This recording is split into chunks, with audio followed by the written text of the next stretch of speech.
las 8 en punto de la noche y en vivo. Aquí está nuevamente La Letra Chica. Les damos la bienvenida. Maite Sarasola, ¿cómo estás? Jorge Temponi, ¿cómo andás? Bien, ¿y vos? Bien, bueno, varios temas para hoy. Por un lado, vamos a volver a hablar sobre Gaza, puntualmente sobre la hambruna y también sobre la situación geopolítica que están atravesando Palestina e Israel. Esto lo vamos a hacer de la mano del historiador Gerardo Libner, uruguayo, radicado hace más de 50 años en Israel, también profesor y académico de la Universidad de Tel Aviv. Y hablaremos de agua, porque el año pasado el agronegocio consumió en agua dulce 63 veces más de la que OCE potabilizó para consumo humano. Estamos hablando, por supuesto, de Uruguay. Así que agua y huella hídrica serán temas sobre el final del programa. Y para comenzar vamos a hablar sobre un estudio que miró el 1% con mayores ingresos en nuestro país y qué percepciones tienen en relación a la redistribución. Ha ido creciendo la presión desde el movimiento sindical, pero también desde algunos sectores del Frente Amplio, para que se implemente en Uruguay un impuesto adicional al 1% más rico de la población. Insistimos y persistimos en la necesidad de un tributo que grave al 1% más rico de la sociedad, que tiene patrimonios superiores a $1 millón. El PBI uruguayo es unos 80.000 millones de dólares, el patrimonio de los uruguayos es unos 250.000 millones de dólares, hay más de 100.000 millones de dólares que lo tiene el 1% de los uruguayos. Son la gente que tiene tal patrimonio que en realidad un 1% de eso no afectaría a sus empresas ni su patrimonio. Hablando claro y pronto, es una propina. A efectos de recaudar para financiar políticas contra la pobreza infantil. Concretamente, se propone un impuesto adicional del 1% al patrimonio de estas personas. Nosotros, por diversas razones, entendemos que este no es el momento, ni además están dadas las condiciones, y sería extraordinariamente inconveniente para Uruguay avanzar en una iniciativa de este tipo. Además que creemos que la posibilidad de generar los niveles de recaudación que se sugieren son absolutamente imposibles de obtener. El impuesto al patrimonio no ha parado de caer, ¿no? Llegó a estar en una tasa de 2,8. O sea, no es algo, no estaríamos colocando una novedad para el Uruguay, ¿no? Estaríamos colocando en un nivel el impuesto al patrimonio 3 veces más bajo de lo que llegó a estar en la década del 60, del 70 y del 80. La decisión estratégica es precisamente gravar rentas, y eso tiene todo un concepto detrás, y dejar de lado el gravamen de los stocks y por tanto de la riqueza, porque por las dificultades que tiene hacerlo, por la movilidad del capital. No hay impuesto al patrimonio. La no existencia de impuesto al patrimonio ha evitado que se haya duplicado la cantidad de depósitos en el exterior en Uruguay. Se duplicaron los dividendos en el exterior. O sea, ha evitado que se fuguen los dividendos. La inexistencia de impuesto al patrimonio me parece que no ha evitado, ¿no? Al contrario, es de los componentes que más ha crecido. Uruguay necesita de esos inversores o de ese clima de negocios estable y de señales claras para poder asentar su modelo, que es y en particular de este gobierno, que es acelerar el ritmo de crecimiento. Yo sí me pongo en el lugar del que tiene 100 millones en Uruguay, ¿no? Es que no puedo aportar para la pobreza de los gurises en mi país. Pero con toda esta guita que tienen, ¿por qué no pueden aportar un 1%? Es más, yo desearía ahora salir del canal y que me encontrara uno de ellos y me dijera: mirá, González, estamos de acuerdo.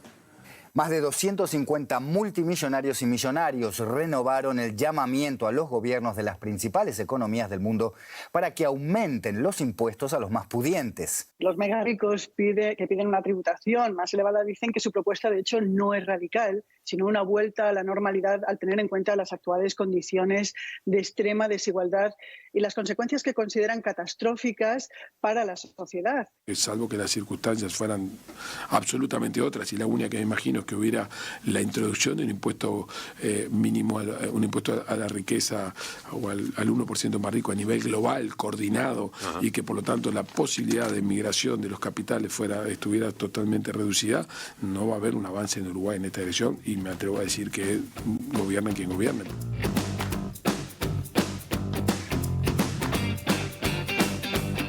Antes de meternos en tema, les recordamos que nos pueden escribir por WhatsApp al 092-374-089 y seguirnos en redes. También estamos saliendo en vivo por el canal de YouTube de TV Ciudad. Ya nos introducíamos en materia con el tape.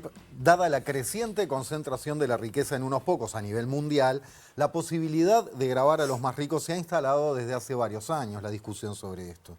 Recientemente, por ejemplo, en la cumbre del G7, el presidente Lula defendió la idea de un impuesto a los grandes millonarios. En nuestro país, como veíamos recién en el video, la idea fue lanzada por el PIT-CNT en el acto del Día de los Trabajadores y ha ido avanzando como una forma de hacer frente fundamentalmente al problema de la pobreza infantil. Se ha planteado incluso que se puede lograr el mismo fin modificando el actual impuesto al patrimonio. El debate está planteado y ha generado diferentes miradas y algunas tensiones incluso entre el Frente Amplio y el Poder Ejecutivo. Y en Uruguay se acaba de publicar la investigación titulada Más allá del ingreso, comprendiendo las preferencias de redistribución entre el 1% o más rico. Este trabajo se encuentra en la revista de Comportamiento Económico y Organización. Vamos a recibir entonces esta noche a dos de sus tres autores, Matías Strel y Martín Leites. El otro que nos está acompañándonos hoy es Marcelo Bergolo. Los tres son integrantes del Instituto de Economía de la Facultad de Ciencias Económicas y de Administración de la Gran Universidad de la República. Matías, Martín, bienvenidos y gracias por estar. Bueno, muchas gracias por la invitación. Bien, para arrancar, ¿qué fue lo que los llevó a hacer este trabajo? A decir, vamos a mirar acá, vamos a ver qué piensa esta gente. Bueno, gracias por la invitación. En primer lugar, hay una motivación de estudiar los sectores de altos ingresos en general, dado que es la primera que es que no sabemos mucho sobre estos sectores, ¿no? Acá en Uruguay o en general. En general también, la economía en particular y las ciencias sociales en general se han enfocado mucho también en entender los sectores de bajos ingresos por motivos de desarrollo, motivos que están correctos. Se trata de entender sus patrones de consumo, sus fuentes de ingreso, cómo responden ante políticas de transferencias, cómo responden ante políticas de empleo.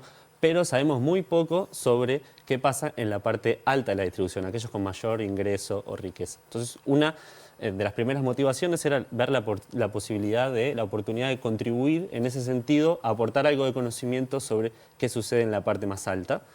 Y una segunda es que los individuos de mayor ingreso o mayor riqueza, con mayores recursos, tienen también un potencial de influencia mayor en las decisiones de política pública. Existe evidencia para otros países de que los sectores de mayores ingresos tienden a estar más involucrados en política, a tener más contactos dentro de la política y también a que sea más probable que contribuyan en campañas políticas. Por lo tanto, resulta relevante también entender qué opiniones tienen y si son diferentes a los del resto de la sociedad.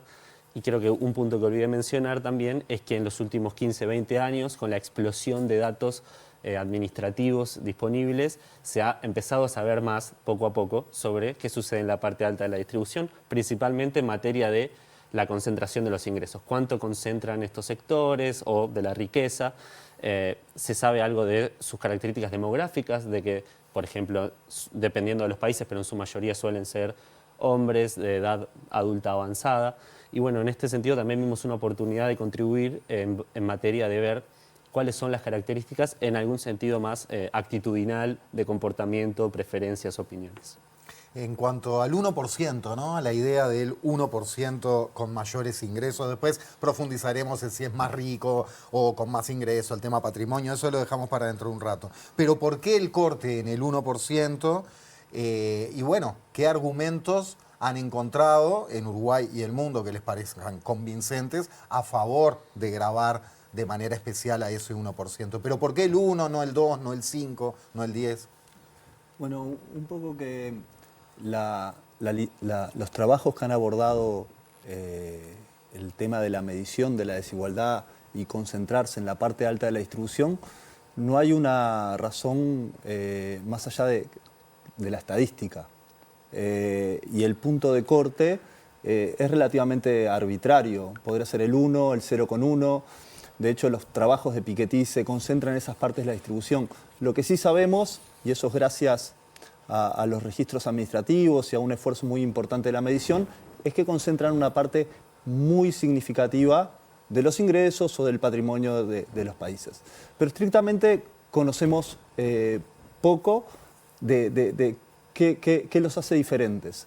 Entonces, un primer desafío que nosotros encontramos en el trabajo era, bueno, ¿cuál va a ser nuestro punto de corte? Porque el 1% no deja de ser no hay nada normativo detrás, no hay ninguna categoría ni ningún fundamento que nos lleve a hacer ese punto de corte. Y en realidad lo que hicimos fue dejar jugar a los datos y nuestra encuesta tenía una ventaja que representaba muy bien lo que sucedía en Uruguay en la parte media y alta de la distribución. Y nosotros dejamos jugar a los datos con un conjunto de variables y realmente en el 1% había un punto de corte, en particular en dos variables que a nosotros nos interesaba abordar en este trabajo, que era las preferencias que tenían quienes participaban en esta encuesta hacia la redistribución.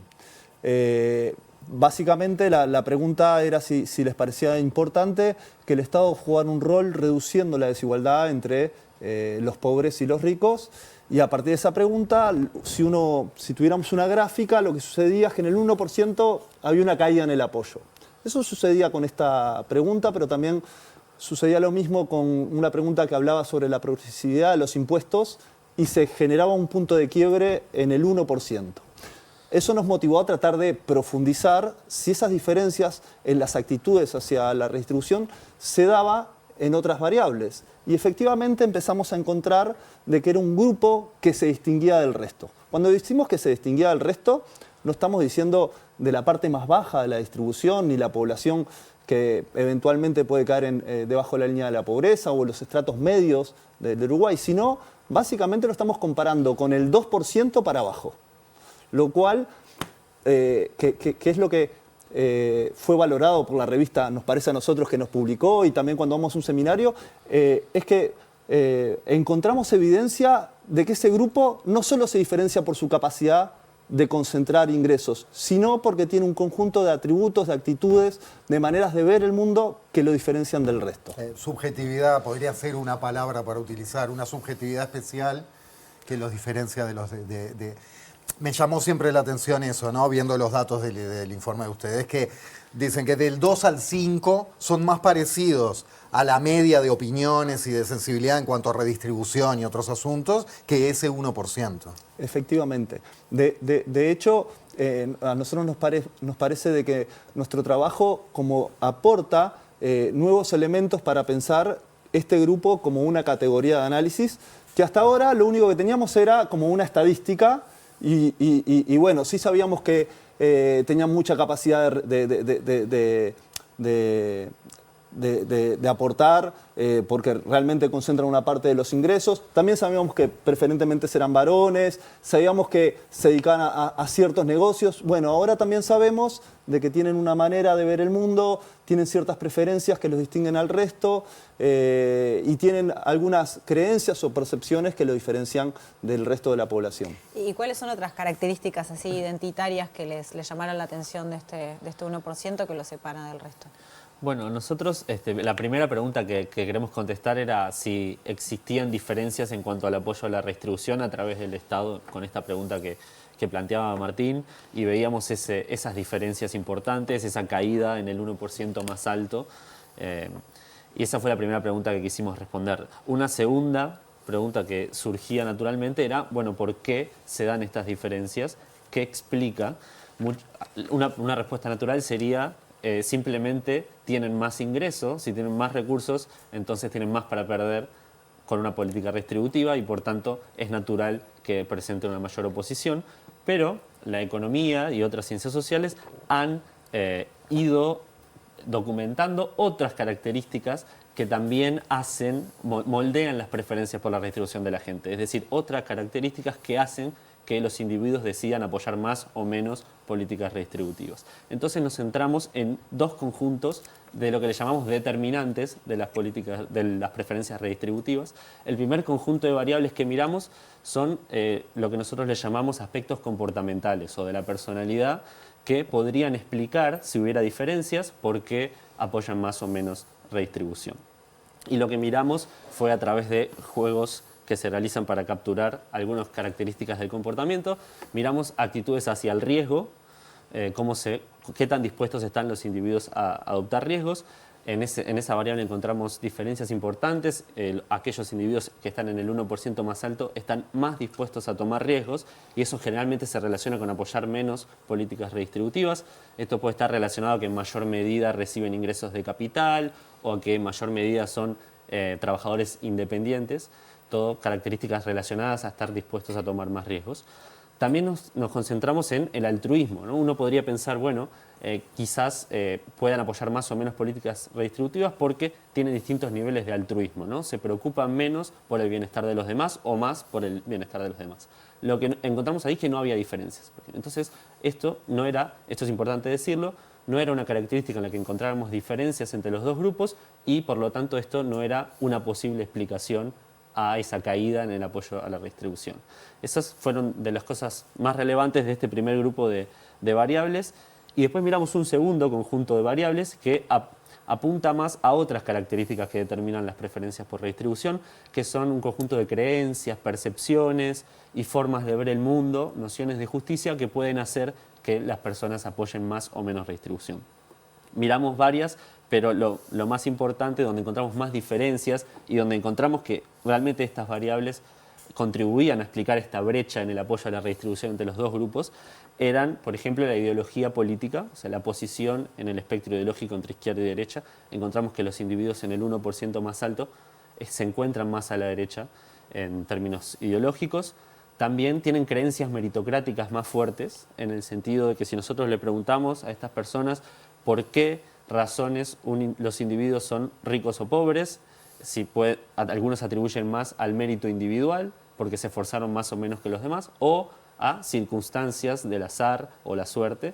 Bueno, en este grupo tiende a individualizar más la responsabilidad, tanto para ser rico como para ser pobre. Entonces tienen creencias meritocráticas más fuertes. Esas creencias meritocráticas más fuertes están asociadas a apoyar menos redistribución, porque si uno tiende a pensar que los resultados económicos se explican por el mérito individual, quizás no haya necesidad de corregir esas diferencias con políticas redistributivas. Y luego las otras dos son una visión más negativa sobre el Estado, confían menos en el Estado y creen que el Estado es una institución más ineficiente en general. Y la última es que creen que el nivel de desigualdad en Uruguay no es tan excesivo y es más adecuado. Esas son las principales diferencias que encontramos dentro de varias que estudiamos. En otras tampoco encontramos diferencias significativas, pero eso no quiero extenderme demasiado. Pero cuando hablas de diferencias, ahí me queda la duda de la metodología que usaron. ¿Con qué lo están comparando? ¿Con todo el resto? ¿Con gente de ingresos altos pero no tan altos? Perfecto. En general, nuestra comparación principal se trata de los individuos que están en el 1% más alto, con este grupo que decía Martín, que están desde el medio de la distribución, desde el promedio, hasta que arranca el 1%. Del 2 al 50, por Del 2 decir al algo. 50, perfecto. Ese es el grupo de control. Sí, ese es nuestro grupo de comparación, que es un poco por limitaciones de nuestros datos, que lo ideal sería comparar contra todo el resto de la sociedad y también ir viendo cómo evoluciona a lo largo de la distribución esas preferencias. Hicimos varios chequeos, pero esa es nuestra comparación principal. Y otra que tiraba hoy temprano, esta diferencia, hacer el matiz entre los más ricos o los de mayores ingresos. Ustedes tomaron a la gente que tenía ingresos de trabajo, sumados de repente a algunos de ellos con capital, con ingresos de capital o no, y quedaron afuera los que son solos de capital porque utilizaron el IRPF para medir. ¿Eso es así? Eso es así, sí. Nosotros nos concentramos, primero, este documento surge de un proyecto que desarrollamos en colaboración con la DGI. De hecho, en el marco de un convenio mucho más amplio, donde la DGI nos ha aportado datos para tratar de explotar información sobre registros administrativos, en particular del IRPF, para tratar de medir la desigualdad, pero también para comprender cómo son las dinámicas de los ingresos. En este caso usamos una muestra para tratar de relevar una batería amplia de preguntas que recién describía Matías.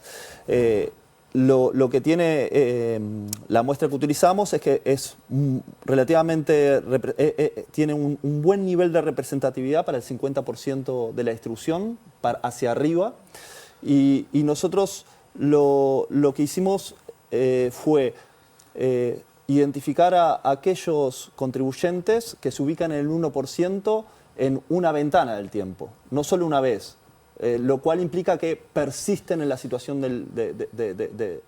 en esa posición ventajosa.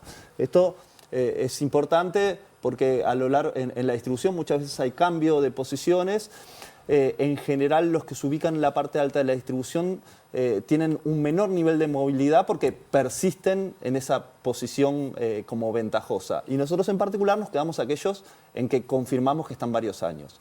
Solo consideramos ingresos, ¿sí? Pero en general el grupo que persiste en esa posición de altos ingresos también son receptores de ingresos de capital. Nosotros no podemos, no tenemos capacidad de ver todas las fuentes de capital, pero sí tenemos algunas y de hecho las consideramos en nuestros modelos empíricos. Tener ingresos de capital es importante para explicar las preferencias por la redistribución, tienen en general una relación negativa, pero no podemos, en nuestra definición de los grupos no consideramos información ni de patrimonio ni de capital, está todo basado en ingresos. Lo interesante es que trabajos previos plantean que hay cierta superposición. Eso es relevante y que ese menor nivel de movilidad, esa persistencia en la parte alta de la distribución, no solo se da con los trabajadores y las trabajadoras que son contribuyentes hoy, sino también se traslada a las generaciones siguientes. Es decir, la chance de que una persona esté en el 1% es sustantivamente más alta cuando los padres o las madres están en ese 1%. Todo eso, digamos que son características que se asocian con los altos ingresos y con población que tiene acceso a otras fuentes de ingresos. Si entiendo bien, perdóname, entonces no es estricta y metodológicamente el 1% más rico de Uruguay, pero se parece muchísimo a eso. Nosotros tenemos razones para pensar que sí. Bien. Me quedé pensando, porque me parece interesante en esta mirada que ustedes decían, que este 1% tiene en relación a la meritocracia, con esta baja movilidad que estaba planteando recién. ¿Por qué hay como una especie de contradicción en eso, no?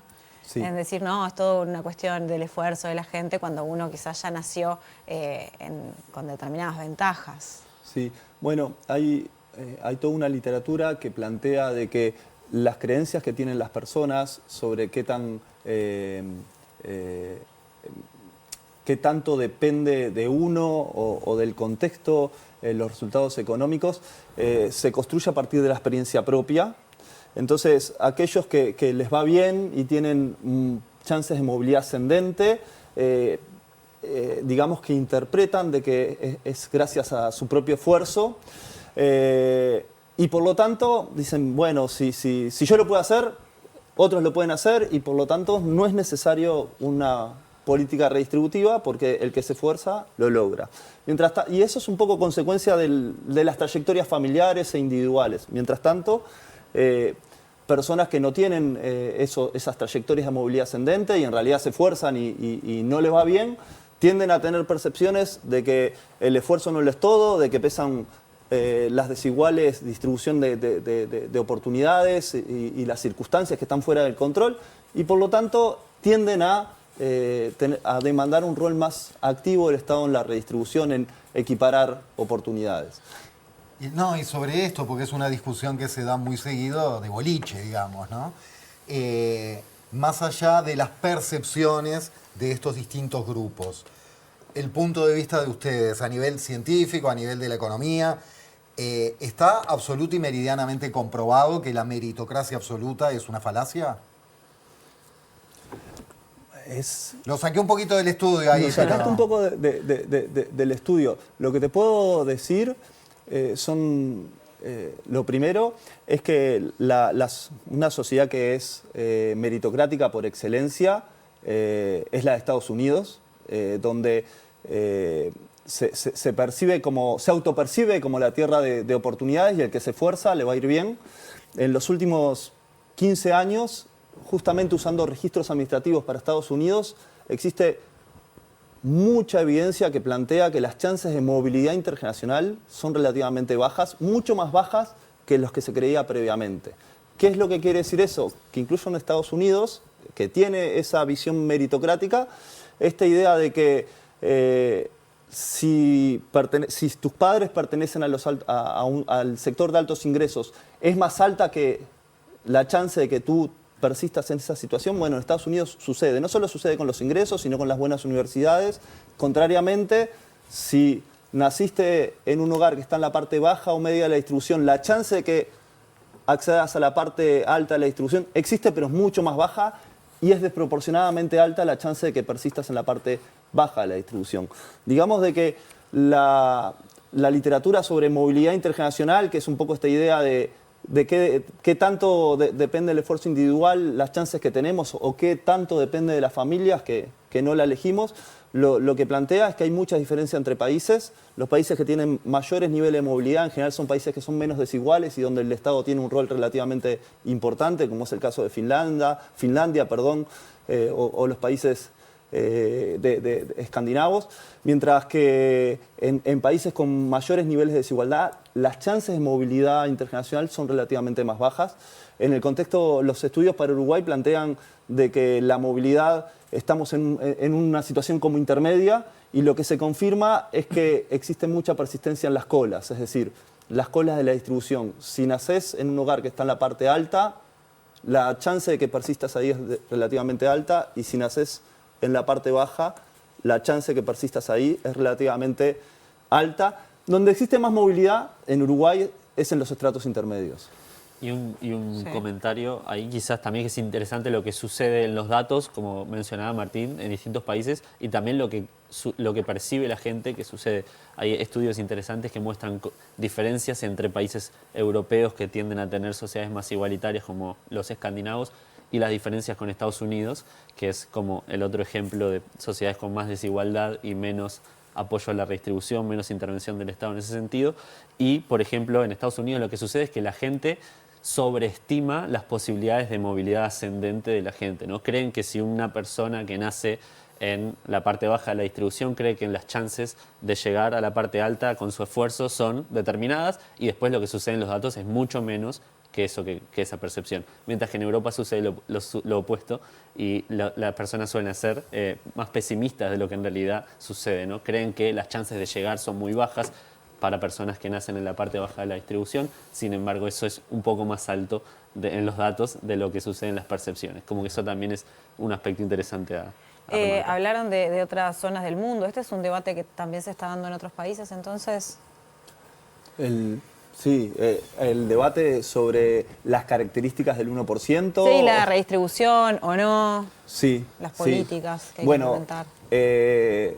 Sí, como mostraba el tape hace unos minutos, el tema de la concentración de los ingresos en los megarricos es un hecho como reciente en la historia del capitalismo. Es decir, el crecimiento económico vino en este caso, en el periodo más reciente, acompañado por una fuerte concentración de los ingresos en la parte alta de la distribución. Y eso ha abierto el debate de cómo podemos hacer como sociedad para distribuir distinto los frutos del crecimiento. ¿Hay otras formas de redistribución aplicables y efectivas que no sean impuestos? Pienso ahora en esto, ¿no? Porque es el impuesto al 1% y siempre estamos discutiendo sobre eso. Pero ¿es impuestos para redistribuir o existen experiencias en el mundo? Lo pregunto desde la genuina ignorancia, ¿no? Que me acompaña en general en la vida, pero en este caso la planteo en el programa. Bueno, es una pregunta, digamos, compleja. Yo me gustaría como señalar como tres cosas para poner como a Uruguay en contexto. En general, los países cuando tratan de identificar qué margen tienen para aplicar impuestos, lo que se hace es ver el peso que tiene la recaudación en el total de los ingresos que tiene el país. En ese sentido, si Uruguay, si lo posicionamos en América Latina, no tiene una posición como que tiene un bajo peso el Estado, ¿sí? Es decir, si lo comparamos en la región. Ahora, cuando lo comparamos con los países desarrollados, el esfuerzo que hacemos los uruguayos por financiar el Estado en realidad es relativamente bajo. Es decir, cuando nos comparamos con los países de Europa continental, siempre en términos de lo que es nuestro ingreso, ¿no? Lo segundo es qué tan progresivo es el sistema, que es como la segunda dimensión, que también está muy asociada con la primera, porque vos podés tener un sistema muy progresivo, pero si la capacidad de recaudación es baja, en realidad no incide mucho en la política pública. Nosotros tenemos un Estado que tiene un tamaño, una capacidad de recaudación considerable en el contexto del vecindario, no así en el contexto de los países desarrollados. Sí existe margen para tener tasas más progresivas, eso es así, por lo menos también si nos comparamos con los países desarrollados.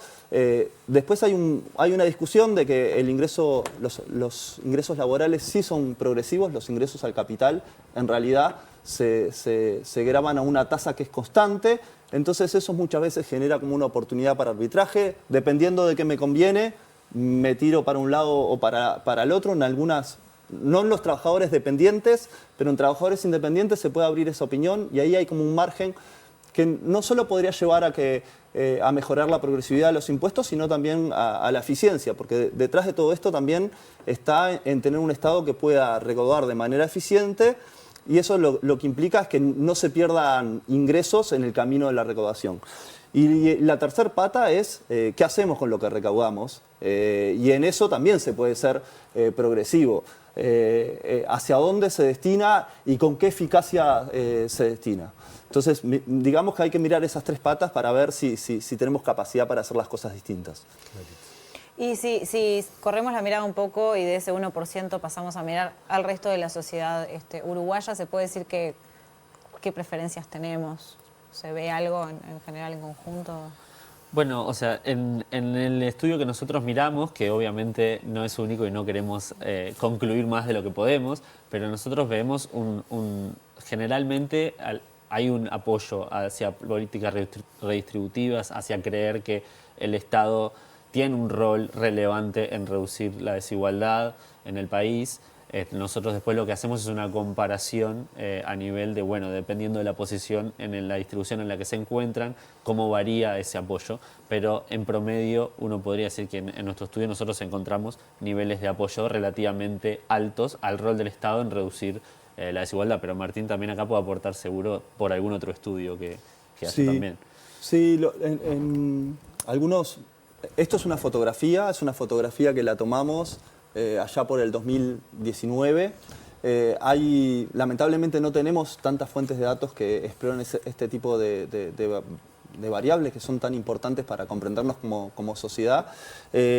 Si miramos el Latinobarómetro, que es otra fuente, lo que planteaba es que en el contexto de América Latina, Uruguay tenía preferencias relativamente altas por un rol activo del Estado en la redistribución. Sí había como una tendencia, que habría que ver si esto se repite en los últimos datos, a poner más peso en los individuos como responsables de la pobreza y menos al contexto, lo cual podría ser como un indicador. Es decir, la pregunta es algo así como ¿por qué piensa usted que existe la pobreza? ¿Por causas que están más allá de su control o por razones más asociadas al individuo? Y había una participación creciente de respuestas que lo asociaban a responsabilidad del individuo, lo cual digamos que plantea como a la pobreza nos sacamos responsabilidad, ¿no? Estamos siempre hablando como promedio y se la depositamos al que está sufriendo la situación.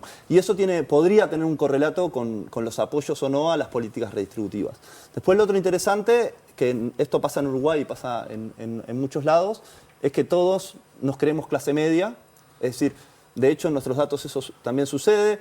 Si nosotros les pedimos a los que participan que se organicen en una escalera del 1 al 10, en el 1 están los más pobres, los de menores ingresos, y en el 10 los mayores ingresos, todos tienden a tirarse entre el 4 y el 6. Muy uruguayo eso. Es muy uruguayo. Pasa en Uruguay, pasa en la Argentina, y eso también tiene un correlato con en qué medida están dispuestos a apoyar las políticas redistributivas, porque digamos que la sensación es que no estoy tan bien, hay otros que están mejor, que otro pague los impuestos, no los tengo que pagar yo, que otros asuman ese costo. Digamos que eso podría estar asociado a lo que nosotros encontramos. Sí, quizás hay un comentario más, es que otra característica importante de lo que nosotros encontramos en nuestro estudio es que si bien, por ejemplo, encontramos un nivel de apoyo significativo al rol del Estado en redistribuir, cuando cambiamos un poco la pregunta y vamos, por ejemplo, a hacer una pregunta sobre si el sistema impositivo debería ser más progresivo o no, es decir, que las tasas de impuestos sean más altas para los que tienen más ingresos y más bajas para los que tienen menos ingresos. Ahí las respuestas, si bien el patrón no cambiaba, había mayores diferencias. Es decir, ahora que es un poco más específico, la política redistributiva sería un sistema de impuestos más progresivo, se encuentran más diferencias. Aquellos que estaban en el 1% más alto ahora están más en contra de esta afirmación, más en desacuerdo, mientras que el resto, desde el 50 hasta el 2 más alto, estaba más a favor, en mayor medida a favor. Entonces quizás esto también tiene un correlato con apoyo a una política redistributiva en general, pero a medida que se especifica cuáles van a ser los costos o quién va a pagar el costo de esa política, también las preferencias o el nivel de apoyo empieza a cambiar. Por lo tanto, nosotros podemos pensar que la política específica sobre quién va a cargar con el costo de la redistribución también va a tener un impacto importante en el nivel de apoyo de las distintas partes de la sociedad, ¿no? Lo que me parece interesante de todo esto, además, es, no sé ni si es una pregunta esto, pero si podemos ahondar un poquito antes de cerrar, es en esto que ustedes planteaban, de que justamente este 1% también tiene más incidencia después en la toma de decisiones de las políticas que se implementan de alguna manera. Hay más poder ahí. Entonces, si tienen un pensamiento que es, bueno, yo la verdad que no estoy tan de acuerdo con la redistribución y después son personas que tienen más incidencia en la toma de decisiones en el sistema político o como sea, eso también lleva a que se manejen determinadas políticas económicas en un país o que al menos ellos tengan más incidencia y más chances de decidir que el resto, el otro 99%. No sé. Sí, de hecho, un comentario que nosotros hacemos es que si los trabajos previos plantean esta mayor capacidad de incidencia de los sectores de altos ingresos. Nosotros hasta ahora no sabíamos cómo pensaban. Digamos que si ellos pensaran como el ciudadano medio, no tendría por qué ser un problema, porque de última, digamos que están incidiendo, pero están... Tienen el mismo voto que tenemos todos. En media. Pero acá lo que encontramos es que piensan distinto, que tienen una visión distinta de lo que es la justicia, tiene una visión sobre los niveles, sobre cómo afectan algunos problemas al Uruguay, como son la pobreza o la desigualdad, que lo distinguen al resto. Esto la verdad que lo testeamos con un conjunto de preguntas de respuesta directa, pero también lo hicimos con un conjunto de juegos incentivados y digamos que se confirman estas diferencias. Esto plantea como algunos desafíos, porque si son, por un lado, tienen un rol importante en la formación de opinión, también tienen llegada a los actores políticos, pero también es el sector que tiene más capacidad de poder contribuir al financiamiento, porque tienen un peso importante. Me leíste la mente. Te iba a preguntar si, no era una pregunta si ponían o no para las campañas políticas, pero seguramente ponen un buen puñado de ese 1%, aporta a los partidos políticos para la campaña, lo cual genera el famoso problema de nuestras democracias, que después quien gana la elección queda en deuda con el que le puso plata. Bueno, nosotros en eso no nos metemos. Lo que sí es cierto es que detrás de esto está la idea de un contrato social. Hace un rato hablábamos de la diferencia entre Estados Unidos y los países nórdicos, que muchas veces los tomamos como ejemplo por su sistema educativo, por el nivel de cohesión social. Bueno, digamos que ahí el contrato social es que se pagan más impuestos, el que tiene más paga más, los servicios públicos funcionan de manera distinta y es parte del acuerdo social, que seguramente algunos estén más o menos de acuerdo, pero es al que llegaron. En otras sociedades no llegaron a ese acuerdo social, el rol del Estado es muy inferior. Y bueno, y en realidad lo que plantea estos resultados es que capaz que hay un debate para dar ahí, sabiendo de que hay algunos actores que podemos anticipar cómo se van a comportar, y sabiendo también de que tienen capacidad para aportar, y también de que la disposición a aportar se juega por cómo ven el funcionamiento del Estado. Me parece que hay una parte que es recaudar de manera progresiva y de manera eficiente, pero también que el rol del Estado se visualice que está haciendo las cosas bien. Y eso se premia. Lo que decías hoy temprano eran 2 de las 3 patas. No Sí. quiero cerrar sin preguntarles esto, por favor, muy breve respuesta, pero me da mucha curiosidad. Ese 1%, ¿a qué actividades se dedica mayoritariamente? ¿De dónde vienen los ingresos? Bueno, en general el 1% de mayores ingresos, más allá de este estudio en particular, tiene como decíamos en mayor medida ingreso de capital, o sea, es más probable que tenga ingreso de capital, lo que quiere decir que tiene patrimonio por el cual, digamos, niveles de riqueza por los cuales recibe ingreso de capital, pero también altos ingresos laborales, o sea que trabajan como trabajadores en empresas por las que reciben altos ingresos, pero también son en mayor medida trabajadores independientes. Ahí podemos encontrar profesionales como podrían ser distintas especialidades de la medicina, abogacía. No sé, Martín, si vos tenés para complementar. No, lo que más se encuentra con mayor frecuencia es eso. Ahí la granularidad de los datos hace que sea más difícil poder agrupar, pero donde más se concentran esos sectores que acaba de decir Matías. Pero en las rentas de capital, agronegocios, finanzas, lo que uno se podría imaginar. Bueno, el sector financiero también tiene un peso importante en ese top 1%, es verdad.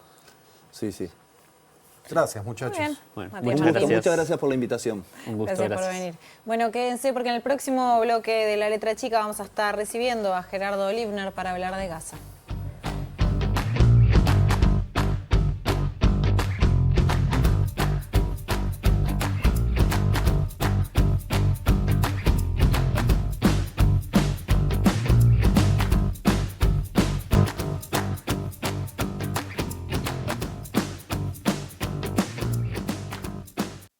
Presenta Casmu. Afiliate llamando al 1444 o en casmu.com.uy. Casmu. Nos une la vida.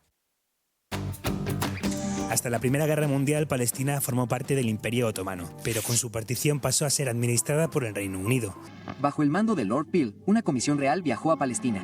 Recomendaron que Palestina se dividiera, que un Estado judío soberano ocupara este territorio. Aquí, un Estado árabe que incluyera Transjordania, y que esta franja, incluidas las ciudades santas, permaneciera bajo mandato británico. Los líderes judíos estaban bastante divididos en opiniones, pero finalmente aceptaron la propuesta. Sin embargo, los líderes árabes, dirigidos en gran medida por Hegemin al-Husini, la rechazaron de inmediato. Por lo tanto, se pospuso una solución.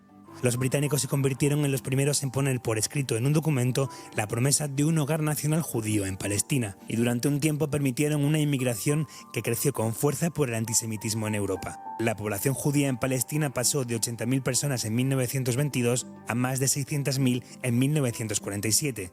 La mayoría de la población, eso sí, seguía siendo árabe. La tensión migratoria desembocó en una espiral de violencia que incluyó una revuelta árabe, episodios de represión de las autoridades del mandato y varios atentados perpetrados por árabes y también por judíos. En 1947, el Reino Unido anuncia que abandonará el territorio. Ese mismo año, además, la ONU aprueba una resolución para dividirlo en 2 estados, uno judío y otro árabe-palestino, mientras que Jerusalén quedaría bajo un régimen internacional. Y en 1948, David Ben-Gurión, una figura central del sionismo, declara el nacimiento del Estado de Israel. Pero un día después, el nuevo país es atacado por las fuerzas armadas de los vecinos árabes: Egipto, Líbano, Siria, Jordania e Irak. Israel gana esta primera guerra y el Estado palestino no se llega a crear. El mapa se reconfigura. Egipto pasa a controlar Gaza, mientras que Jordania se hace con Cisjordania. Israel, por su parte, amplía sus fronteras y se queda con el 77% de la Palestina que había estado bajo el mandato británico. Tras la Guerra de los 6 días, Israel emprende casi de inmediato un proceso de colonización de las tierras ocupadas. Empiezan esta política gobiernos laboristas y la impulsarán con especial intensidad después ejecutivos derechistas. En 1993 se abre una pequeña e inusual ventana a la paz. Se firman los acuerdos de Oslo, que supone el reconocimiento mutuo de Israel y la Organización para la Liberación de Palestina. Pero esa ventana de esperanza de paz se va cerrando rápidamente. Al menos 4 factores contribuyen a ello: la masacre de Hebrón, llevada a cabo por un colono israelí en 1994, una oleada de atentados suicidas palestinos, el asesinato de Isaac Rabin a mano de un ultranacionalista israelí en 1995 y la consistente expansión de los asentamientos. A partir de 2008, Hamás e Israel entran en un ciclo de enfrentamientos armados. En todo este tiempo, además, el Estado judío consolida su política de asentamientos ilegales. En los últimos 30 años, el número de colonos en Cisjordania se ha cuadruplicado. Hoy son ya 500.000 y otros 200.000 en Jerusalén Este. En ese escenario, Hamás lanza por sorpresa su ataque masivo el 7 de octubre, provocando una brutal respuesta de Israel y agravando un conflicto eterno de dos piezas que no encajan.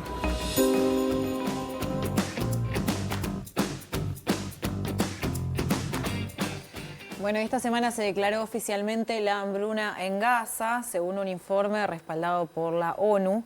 Hay más de 500.000 de personas que están enfrentando inanición, mientras UNICEF declara que hay niños y niñas con cuerpos consumidos, sin fuerzas para llorar ni comer, bebés muriéndose de hambre y de enfermedades evitables. El gobierno de Israel dice que todo esto es un invento. Para charlar sobre la situación que se vive en este lugar del mundo, recibimos a Gerardo Leibner. Él es un historiador uruguayo, además licenciado en letras, y que hace más de 50 años está radicado en Israel y hace 26 años es profesor de historia en la Universidad de Tel Aviv. Leibner, gracias, bienvenido. Gracias a ustedes.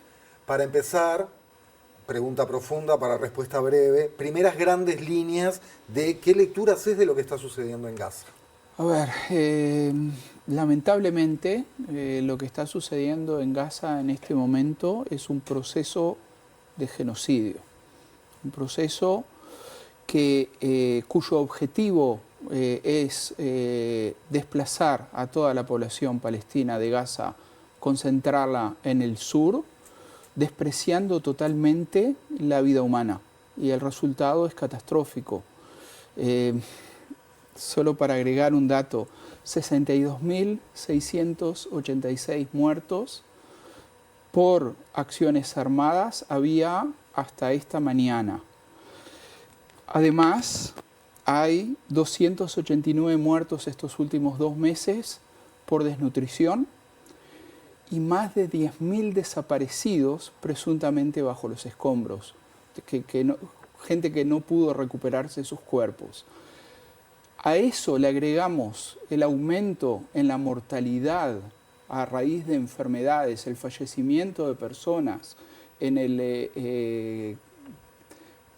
por gripe, por insuficiencia cardíaca, por falta de medicamentos, por falta de acceso a la atención médica, y según los cálculos de demógrafos que han sido publicados por el diario Haaretz en Israel, no es propaganda de Hamás o no es propaganda de alguien, suman en total alrededor de 100.000 víctimas de lo que va del 100.000 víctimas palestinas en lo que va desde el 7 de octubre de 2023.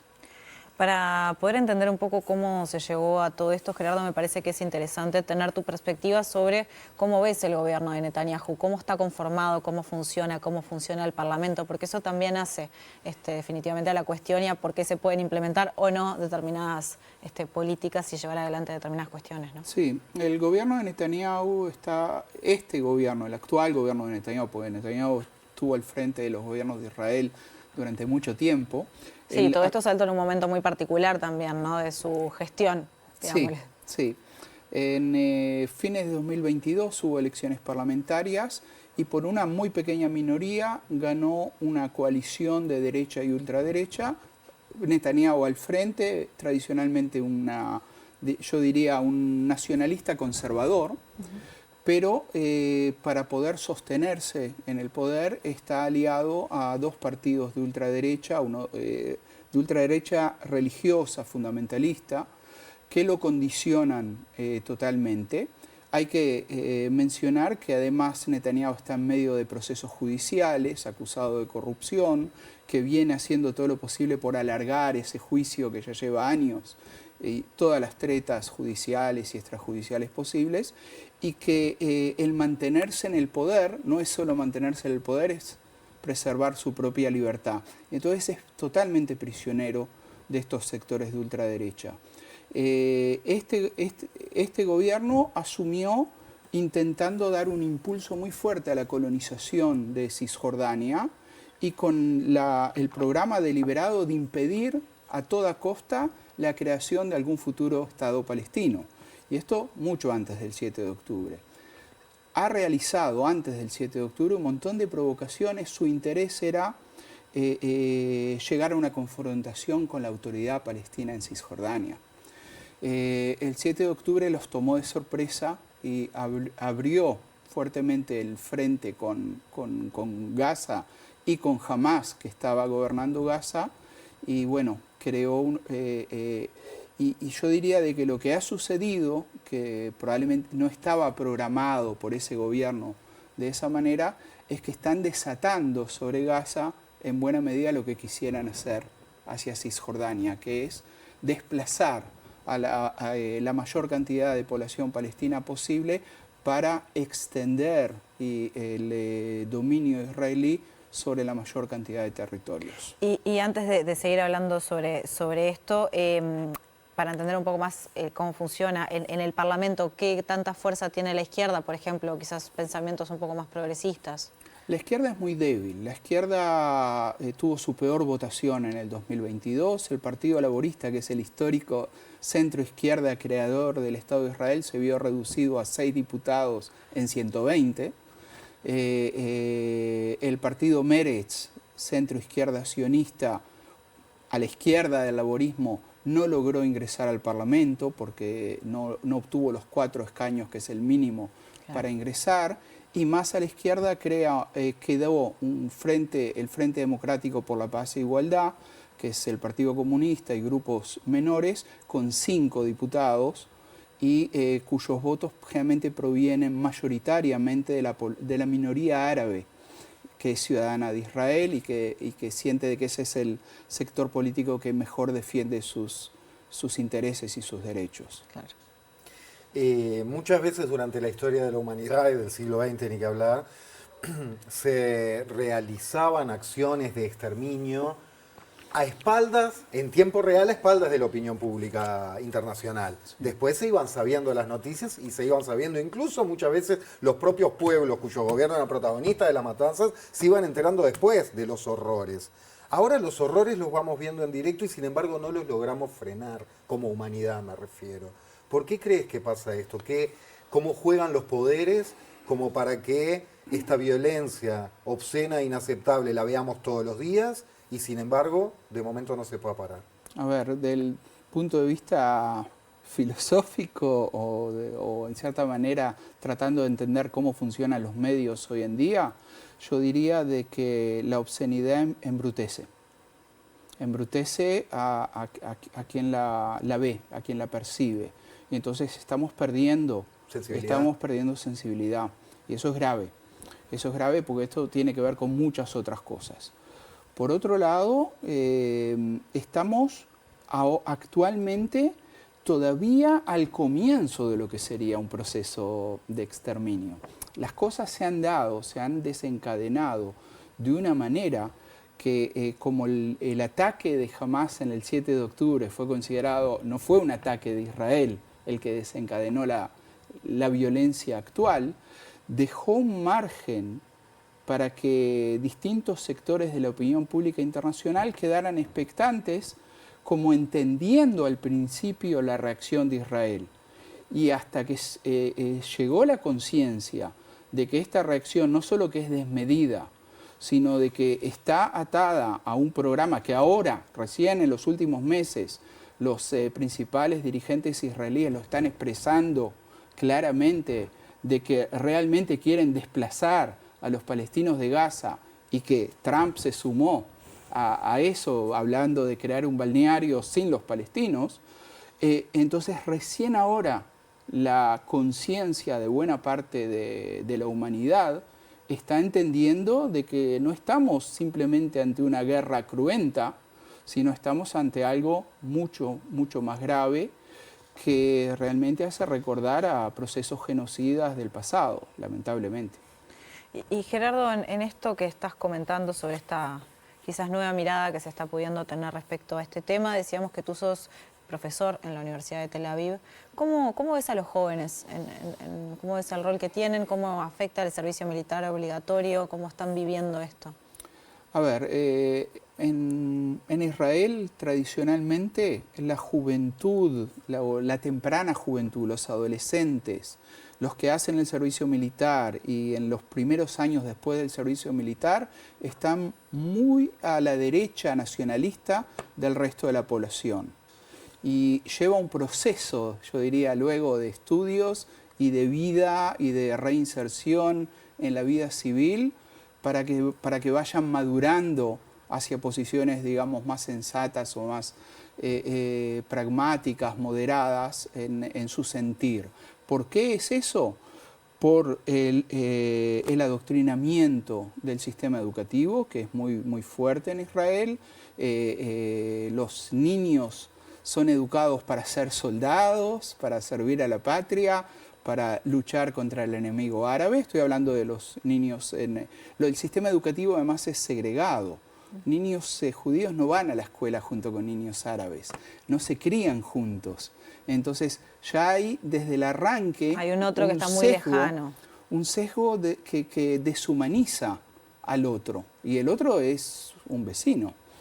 Eso por un lado. Por otro lado, el servicio militar obligatorio es muy prolongado. Los varones 3 años, las mujeres 2 años, en una edad formativa. ¿Y si no querés? Y si no querés, la tenés difícil.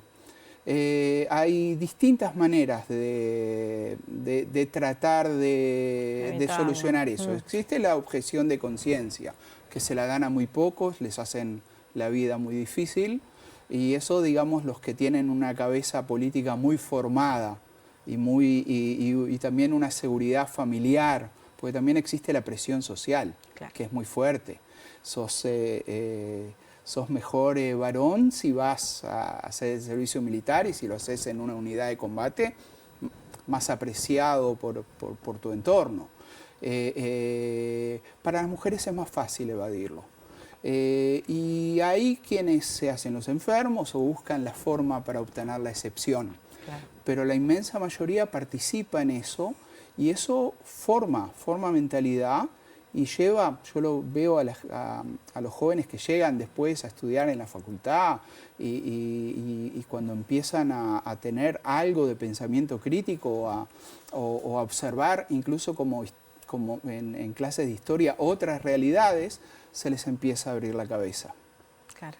¿Y cómo ves en este cambio de mirada también el hecho de que en Israel se haya sumado cada vez más gente a estas manifestaciones que están haciendo en contra de las políticas de Netanyahu? Hay dos elementos a tomar en cuenta. Uno es el tema de los rehenes. Los familiares de los rehenes israelíes en manos de Hamas ya llegaron hace rato a la conclusión que Netanyahu no está realmente interesado en liberar a sus seres queridos. El plan de invadir implicaría que los maten, seguramente. Probablemente. Además, ya huyeron sobre la mesa. Ya estaban acordadas las condiciones del intercambio, ya desde 2024, y luego hubo un intercambio parcial. Y el último intercambio fue frustrado por el ataque unilateral de Israel a mediados de marzo, que rompió la tregua. Y bueno, ahí hay una desesperación muy grande que que legitima en buena medida salir a protestar. Y hay grandes partes de la población que adhieren a ese sentimiento de los familiares de los rehenes. No todos piensan igual. Ahí hay un arco muy amplio de actitudes hacia la relación con Gaza y con los palestinos. Pero eso por lo menos está creando un frente importante de gente que reclama ahora el alto al fuego, que reclama frenar esto y realmente concretar el acuerdo. Y además, últimamente Netanyahu está cambiando de opinión, porque cuando Hamas exigía un acuerdo por todos los rehenes, Netanyahu decía, no, solo van a haber acuerdos parciales. Bueno, Hamas la semana pasada aceptó el acuerdo parcial que le pusieron sobre la mesa con las condiciones que Netanyahu había exigido hace un mes. Bueno, ahora Netanyahu se pasó al otro lado y dice, no, solo un acuerdo total. Entonces, están jugando con eso. Y están jugando con eso porque el objetivo no es liberar a los rehenes, ni poner fin a esta masacre. El objetivo es desplazar a los palestinos de Gaza, obligarlos a emigrar, en el mejor de los casos, y como eso no va a suceder, o no va a suceder para 2 millones de personas, y van a morir en el camino muchos. Van a morir en los bombardeos, van a morir por hambre, por falta de alimentos, por las epidemias que se van a desatar cuando los desplazan una y otra vez. Bueno, no tienen agua, hay más de 40 grados de calor. Sí, sí, sí. Y una situación realmente desesperante, desesperante. Sobre los ataques que se producen sobre la población civil en el momento que van a recibir ayuda. Sobre los ataques a quienes están trabajando en ayuda humanitaria, a los médicos, al personal de salud en general, a los periodistas. ¿Niega todo el gobierno de Netanyahu? ¿Dice que es todo mentira o propaganda? ¿O justifica? ¿Dice que son terroristas encubiertos? ¿En qué está eso? En algunos casos... Porque parecen cuestiones realmente ya que superan todo lo justificable, ¿no? En algunos casos justifica. Por ejemplo, el asesinato de los periodistas de Al Jazeera fue justificado por Netanyahu y los distintos voceros militares acusando a los periodistas de ser terroristas. Ahora, tienen una noción muy amplia de qué es ser terrorista. Básicamente es oponerse a Israel, de ser terrorista. ¿Y bombardear a los que van a buscar comida? Ahí lo que pasó fue de que crearon una agencia humanitaria que, tratando de suplir a los organismos de Naciones Unidas y a los organismos internacionales, y crearon una situación casi imposible, porque crearon 4 puestos de distribución en toda la franja de Gaza, 3 de ellos en el sur de Gaza, 1 en el centro-oeste. Significaba de que para la inmensa mayoría de la población estaban muy alejados. Entonces, salían los jóvenes de cada familia, generalmente para ir a buscar la comida, porque significaba desplazarse 15 a 20 kilómetros a pie, y después tratar de conseguir algún paquete de comida y con eso regresar, porque no querían. Porque lo que Israel buscaba era que toda la población se desplace hacia el sur, y no lo logró. Pero entonces, ¿qué sucedía? Se amontonaban ya antes de las 5 de la mañana, cuando les anunciaban que la distribución iba a ser a las 7. Después los movían de un lado al otro, los trataban como ganado, y cuando surgían protestas, disparaban sobre ellos. Eso tiene que ver con la deshumanización, la brutalización, la pérdida total del sentido de la vida humana, y ahí empezaron a negarlo. Pero era innegable porque está todo documentado. Es absurdo. Ha ido cambiando un poco la situación, tanto dentro de Israel, para las personas que tienen un punto de vista crítico con cómo el gobierno lleva adelante las cosas, como para la comunidad judía fuera de Israel. Por ejemplo, acá en Uruguay hace unos días salió una carta firmada por decenas de intelectuales y figuras de la cultura, Taleo Maslía, bueno, un montón de gente, pero son decenas, diciendo básicamente no en nuestro nombre, paz y reconocimiento a los 2 estados. ¿Ha ido cambiando un poco en los últimos meses? Sí. Sí, porque si no está la lógica esta de ser antipatriota y estar a favor del terrorismo. Nos siguen acusando de eso. Sí, eso sí. O sea, nos siguen acusando de eso. Uno ya se acostumbra a recibir insultos, amenazas y todo tipo de actitudes hostiles, tanto en Israel como estando yo acá, de gente de acá. Eso prosigue. Pero lo que sí, yo diría de que a partir de mediados de marzo, de la ruptura unilateral de la tregua por parte de Israel, a mucha gente que estaba dudando se dio cuenta de lo que estaba sucediendo y empezó a reaccionar. Y al ser muchos, ya nos podemos apoyar mutuamente, ya nos sentimos con más fuerzas, con más energía, con más valentía, porque no es fácil a veces salir a denunciar cuando uno está solo o aislado o es débil o se siente frágil. Y entonces sí, por eso hay manifestaciones. Somos 1.400 o un poco más de 1.400 los docentes universitarios e institutos terciarios en Israel que hemos exigido a nuestras instituciones que se posicionen en contra de la matanza, en contra de este genocidio en curso. Eso ha habilitado espacios en la universidad que antes estaban muy cerrados. Había una sensación de opresión, tanto institucional, porque nos pedían que, conociéndonos también, nos pedían que no hagamos lío, que no abramos debates, porque todo estaba muy sensible en la sociedad a raíz del 7 de octubre. Hay que entender de que los sentimientos están a flor de piel en Israel en ese sentido.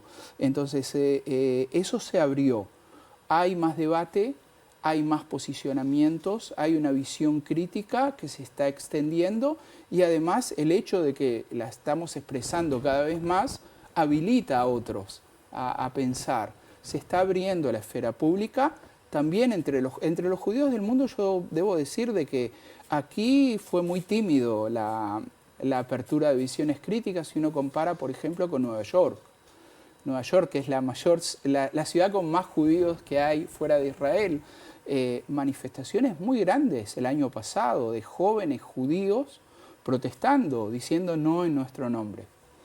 Y Gerardo, ¿cómo ves el rol de otros países en todo esto, lo que puede ser o no la presión internacional? Y también el rol de organismos internacionales como la ONU, que creo que toda esta situación dejó en evidencia que está vieja, que hay que reformular determinadas cuestiones y estructuras, porque se ve como no se hace nada, ¿no? Más que, bueno, intentar presionar o un comunicado o lo que quieras, pero no hay un Consejo de Seguridad que te veta lo que quiera, entonces difícil que realmente puedan ejercer una influencia real en todo esto, ¿no? Si les dicen no entras, no entran. Entonces, todo esto, ¿no? Un poco los países, Estados Unidos apoyando, el rol de Irán, y después, bueno, ¿qué pasa con los organismos internacionales? A ver, empecemos por los organismos internacionales. Los organismos internacionales están en crisis, pero no por culpa de sus dirigentes, sino por culpa de las estructuras que dan poder de veto. Se llegaron obsoletas. A las ¿Fueron potencias. Necesarias? Son más necesarias ahora. Sí. O sea, lo que quiero decir es... No, yo digo, fue necesario el tener un Consejo de Seguridad con poder de veto porque no te iban a aceptar otra cosa cuando se creó la ONU, pero estamos en 2025. Sin duda, sin duda, sin duda. Las estructuras tienen que cambiar, pero primero que nada hay que tratar de hacer cumplir aún las decisiones que se logran a pesar de esa estructura y que el gobierno de Israel está violando, pero haciendo lo que quiere. Hay un montón de cuestiones que no tienen que pasar, no todo tiene que pasar por el Consejo de Seguridad. No es hay un montón de resoluciones que están siendo incumplidas y que deberían hacerse cumplir. Ahora, esto depende también de las actitudes de otros países del mundo. Bueno, en este momento tenemos una coyuntura tal en que hay un presidente de Estados Unidos que él mismo quiere destruir la gobernanza internacional y que no tiene empacho en decir quiero Islandia, quiero el Canal de Panamá, quiero Canadá. Bueno, ante esa situación es tremendamente importante que los países del mundo se posicionen y actúen. A pesar del poderío de Estados Unidos, son mucho más potentes del punto de vista de que es todo interdependiente, la economía es interdependiente, hay un montón de cosas. Este genocidio no podría seguir adelante, no podría realizarse, no podrá continuar si hay un posicionamiento firme y serio que incluye presiones y presiones económicas y presiones de todo tipo hacia Israel, diciendo en este mundo hay cosas que son inaceptables. No se trata de imponer algo en política interna de Israel. No, de eso no se trata. Se trata de que hay un genocidio en curso. Y un genocidio en curso que puede ser evitado. Y puede ser evitado si los distintos países del mundo, cada uno con su granito de arena y cada uno con su poder relativo, realmente imponen y le tuercen el brazo a Israel. Eso es posible. Ahora, Estados Unidos está teniendo un papel muy lamentable, porque le está dando carta libre a Israel. Eso tiene que ver con los intereses de Estados Unidos en la región. Israel le está haciendo servicios a la hegemonía de Estados Unidos en la región. El ataque a Irán no tenía nada que ver con los intereses de Israel. ¿Cómo fue eso? ¿Cómo lo lees? El ataque a Irán... Porque además en ese momento varios miramos afuera y dijimos, se puede venir algo parecido a una tercera guerra mundial, porque donde empiecen a saltar otros países... Sí. Perdóname, sí, ¿qué lectura tenés de eso, Sí. de ese episodio y de los riesgos? Fue un episodio muy peligroso y se dio en medio de una negociación entre Estados Unidos e Israel. Ahora, ahí Trump jugó un juego cínico porque dijo, no, pero esto se desbocó, no sé qué es lo que pasa, pero le permitió a Israel y cuando Era no... una negociación, perdón, entre Estados Unidos e Irán. Perdón, entre Estados Unidos e Irán. Y en medio de la negociación se dio el ataque de Israel a Irán. Ahora, ¿desde cuándo se ataca en medio de una negociación? En medio de una negociación que además tenía que ver con lo que le preocupa a Israel, que es el posible poderío nuclear de Irán. Entonces, esperá hasta el fin de las negociaciones. ¿Cómo atacás en el medio? Israel atacó en el medio solamente con la aprobación, más que la aprobación, con el empujoncito de Trump, que por lo visto tenía interés en romper la negociación en ese momento y retomarla después desde una posición de fuerza. ¿Y qué fue lo que hizo? 12 días de poner en riesgo a la población civil de Irán y de Israel de una forma absolutamente irresponsable y crear el riesgo de que eso se expanda más allá de Irán e Israel. Y en el día 12, cuando Trump consideró de que sus intereses estaban servidos, puso el freno. Entonces, ahí hay una política imperial que por lo visto lo que la ultraderecha israelí le está cobrando a Trump a cambio de esos servicios en la región es que tenga mano libre para hacer lo que quiera con los palestinos. Gerardo, hablaste sobre el posicionamiento de los países. ¿Cuál es tu visión sobre lo que ha sido el posicionamiento de Uruguay en torno a todo esto? A ver, quiero ser muy cuidadoso porque no quiero... porque no sé. No tengo a la vista todas las consideraciones que pueden haber del punto de vista del gobierno uruguayo, las limitaciones, la capacidad de hacer una cosa u otra y por lo tanto no recomiendo hacer una cosa u otra. Pero está siendo demasiado tímido, en el sentido de que le lleva mucho tiempo llamar a las cosas por su nombre.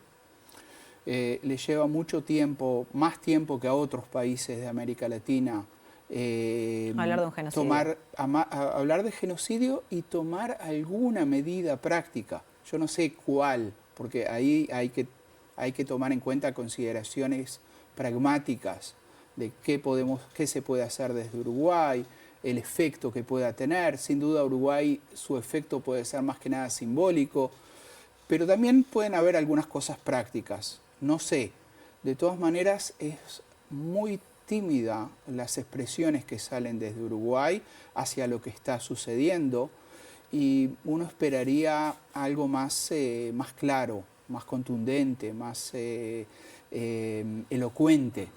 Entre otras razones, más allá de lo moral, que me parece muy importante, porque se está jugando la moral de la humanidad en este momento ante un genocidio, más allá de eso, porque yo creo de que es el interés de los países pequeños en el mundo.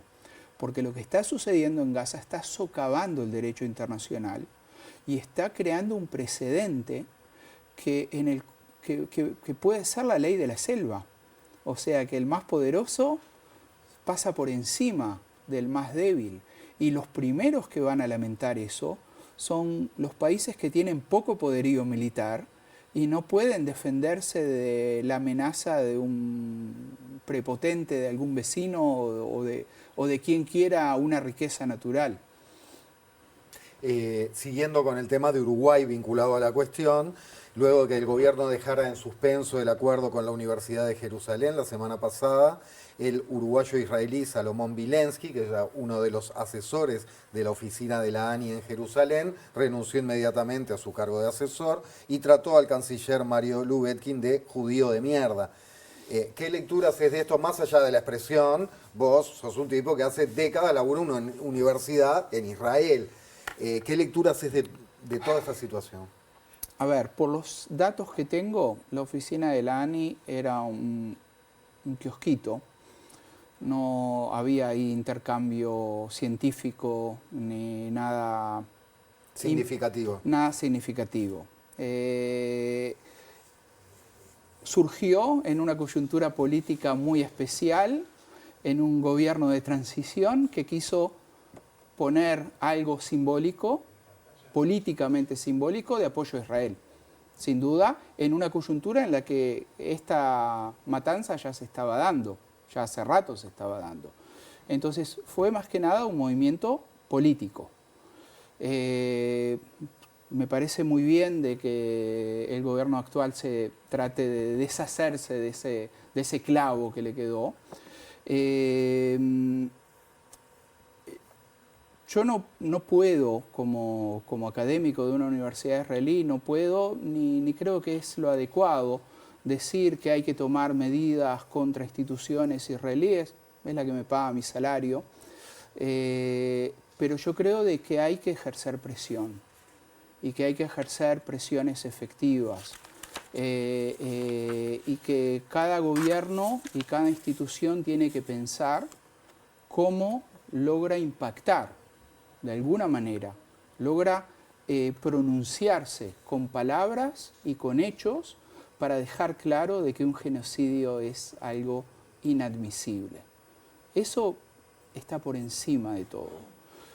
La forma en que reaccionó este ex asesor, no sé, no merece una respuesta. Y Gerardo, ¿por qué pensás que un pueblo, una comunidad como la judía, que tuvo que sufrir los horrores que sufrió, que tuvo que atravesar las cuestiones más terribles, puede mirar cómo se lleva adelante esta barbarie en su nombre? Porque a veces es como que uno piensa que es difícil entenderlo, ¿no?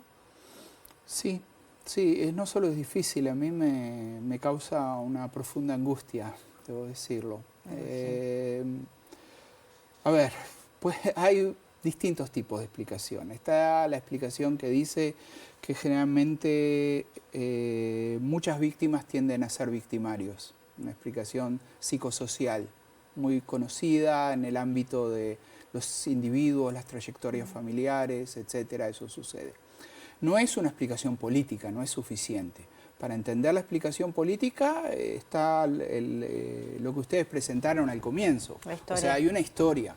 Y hay una historia de establecimiento de un proyecto que era simultáneamente un proyecto colonialista de asentamiento, que venía a insertar a una población, no toda, porque habían judíos en Palestina antes del proyecto sionista, pero a una gran población externa a cuestas de un pueblo nativo, del pueblo palestino, pero al mismo tiempo un proyecto nacional de salvación de quienes habían sido perseguidos y masacrados en más de una oportunidad, no solo en el Holocausto, sino también históricamente. En ese sentido es una tragedia doble, históricamente hablando. Y bueno, no sé, no quisiera, lo digo con mucho dolor, no quisiera que fuera así. Lamentablemente veo hoy que ideologías que sirvieron a quienes masacraron a los judíos en Europa están enraizadas en nietos y bisnietos, en algunos de los nietos. No hay que generalizar, la población israelí es muy variada y hay todo tipo de... Pero lamentablemente en este gobierno hay personajes cuya ideología es nazi. Simplemente en vez de judíos dicen árabe, en vez de arios dicen judíos, tienen esa misma lógica. Y las circunstancias, una de las características del colonialismo de asentamiento es que pone a las personas, independientemente de su ideología, al frente a enfrentar a la población nativa. Inmigrantes que llegaron sin nada de distintos países después de haber sido despojados en Europa, en el Holocausto, pero incluso inmigrantes judíos de los países árabes, a quienes fuera de la zona no se dan cuenta de que hay más de un 40% de población judía que son inmigrantes de países árabes e islámicos, de Irak, por ejemplo. En el año 50, 51 y 52, los judíos de Irak fueron despojados de sus pertenencias y casi obligados a emigrar.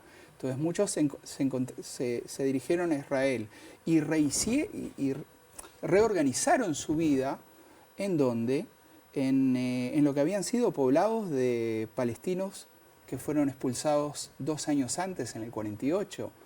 Entonces uno rehace la vida a la costa de la vida del otro, y quienes se ubican más cerca de la frontera donde están los despojados son los que reciben los embates violentos del despojado que no acepta, y uno lo puede entenderlo, y se resiste al despojo y quiere regresar a la tierra que le fue arrebatada.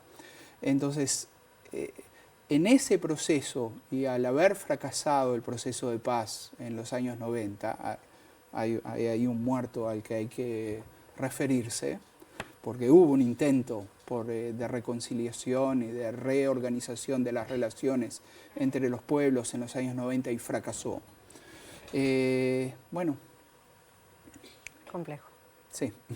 Para cerrar y en un minuto, hablaste mucho de la presión internacional como una posible esperanza para que esto no termine de la peor manera o para que esto se frene lo antes posible. ¿Qué más? ¿Por dónde podés ver luces? Porque está todo muy oscuro. Está todo muy oscuro. Sí, la presión internacional es fundamental. No se va a solucionar, no se va a frenar este genocidio por otro motivo, sino es la presión internacional que tiene un impacto en este momento, sí, dentro de la población israelí. O sea, en este momento la presión internacional, si no es hecha con un discurso de odio, y ahí depende cómo se digan las cosas, claro. Si es hecha, si está bien enfocada, sirve a los sectores que se oponen a la continuidad de esta masacre a pronunciarse dentro de Israel. Les da fuerza, les da energía. Nosotros no vamos a lograr frenarlo desde adentro, pero hay un montón de señales.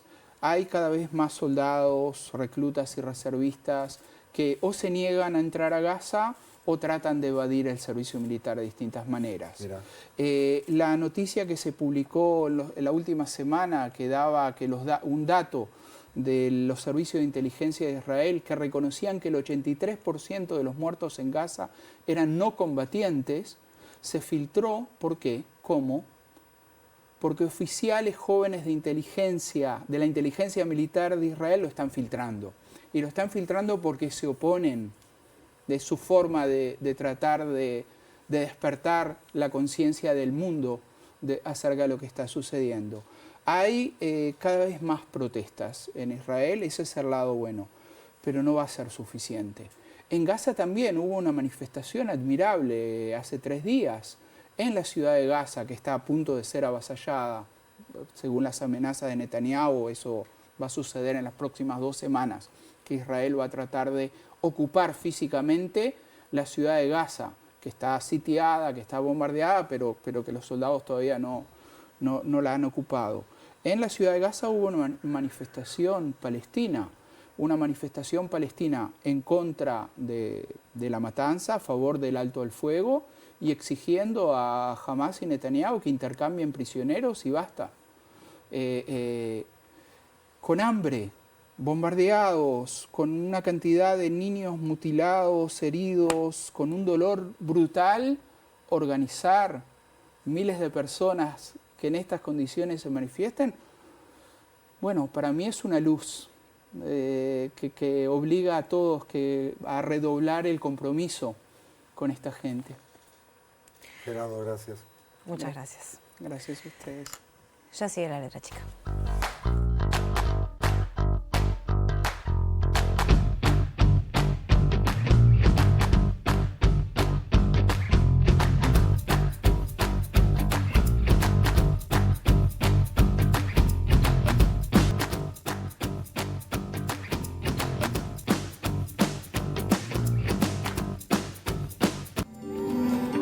caminar, muchas veces dejamos huellas en el suelo.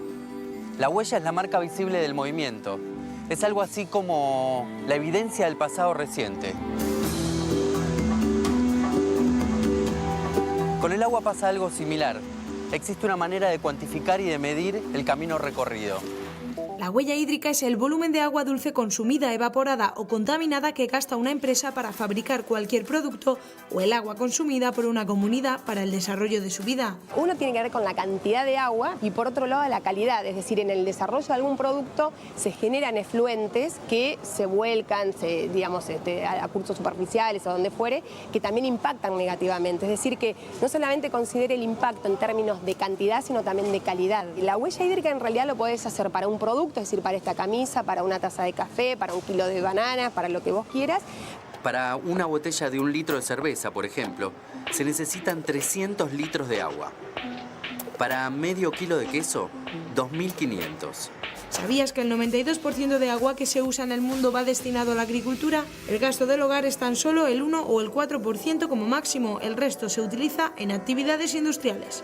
Es todo el agua que se necesitó desde que vos cultivaste esa semilla, es decir, vos tenías en tu campo, pusiste la semilla, tuviste que regar o no. Y bueno, todo ese proceso hasta que vos cosechaste tu manzana requirió más o menos 850 litros por kilo. La huella hídrica se antoja fundamental para evaluar los modelos productivos actuales e introducir cambios en la gestión del agua.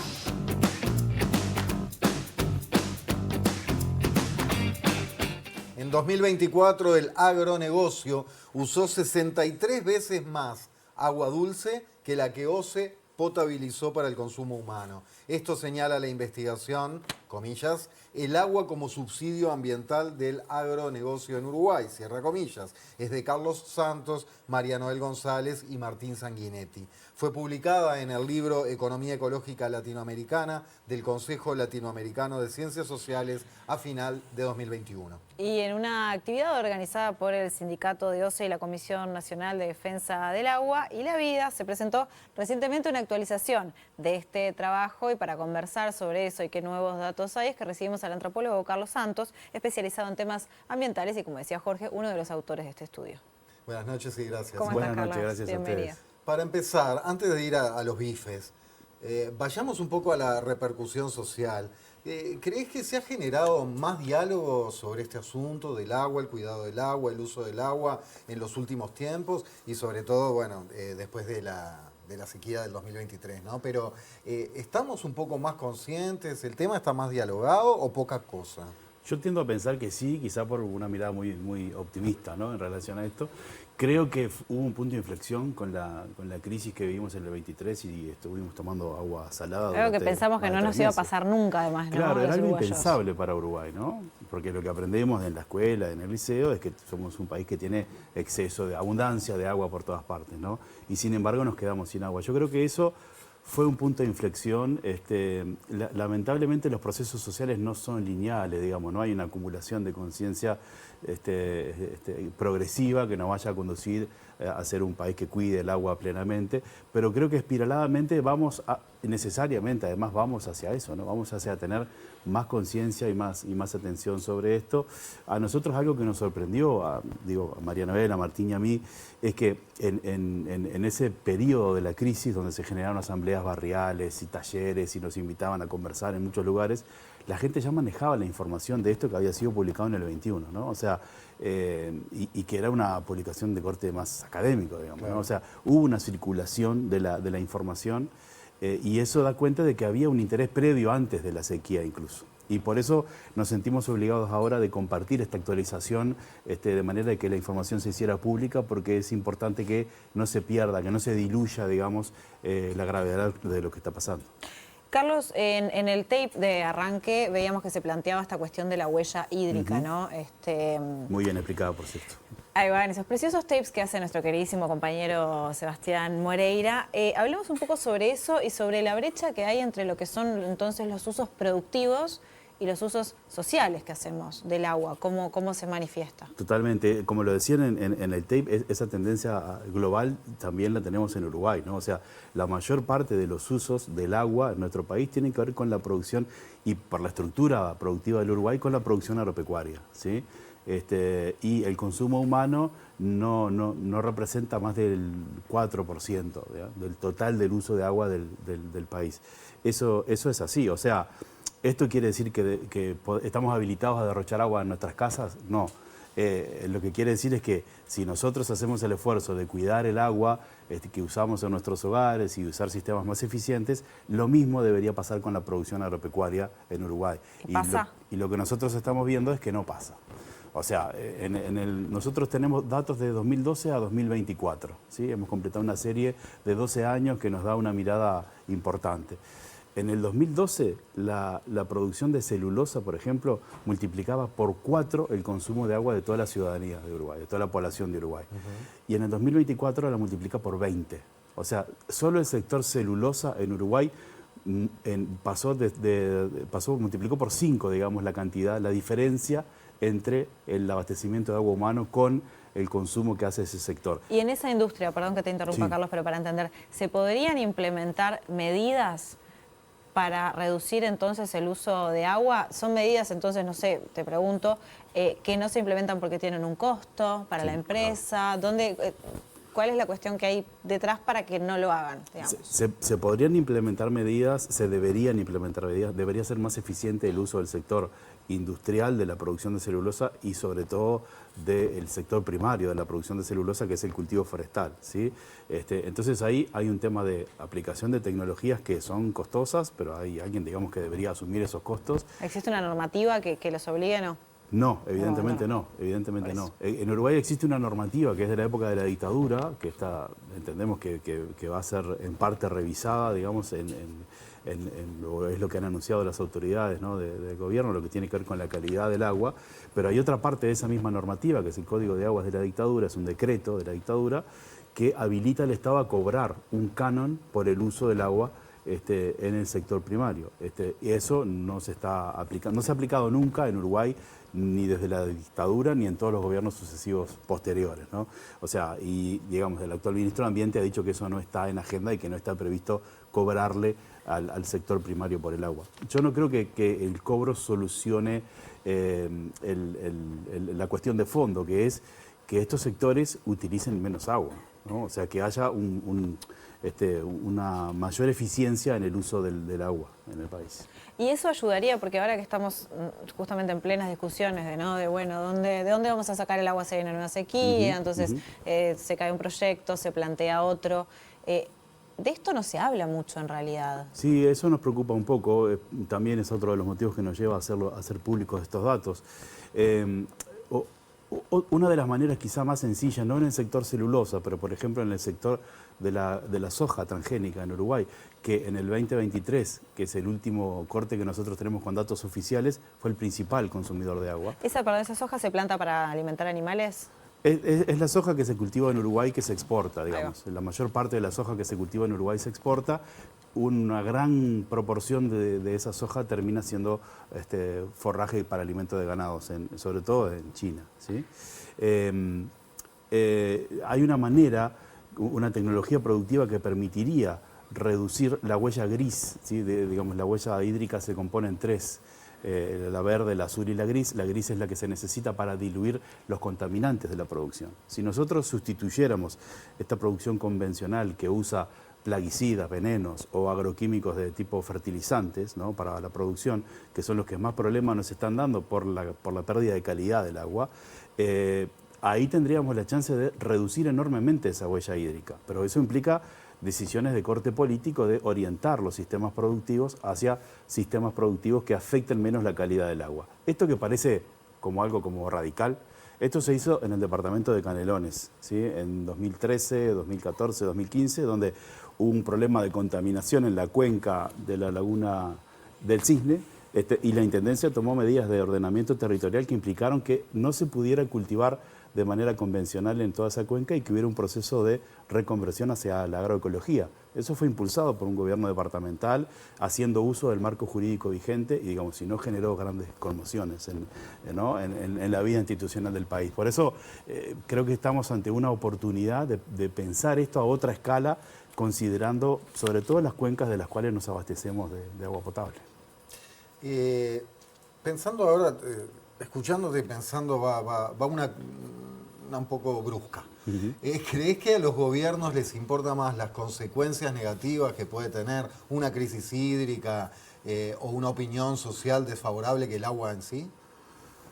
Y bueno, me remito a los hechos históricos que hemos vivido, ¿no? Por ejemplo, la gran discusión que está ahora sobre la mesa, que es la de la represa de Casupá, fue un proyecto que un presidente le entregó a otro, ¿no? Y le dijo, por favor, hacelo, pero que no se hizo nunca.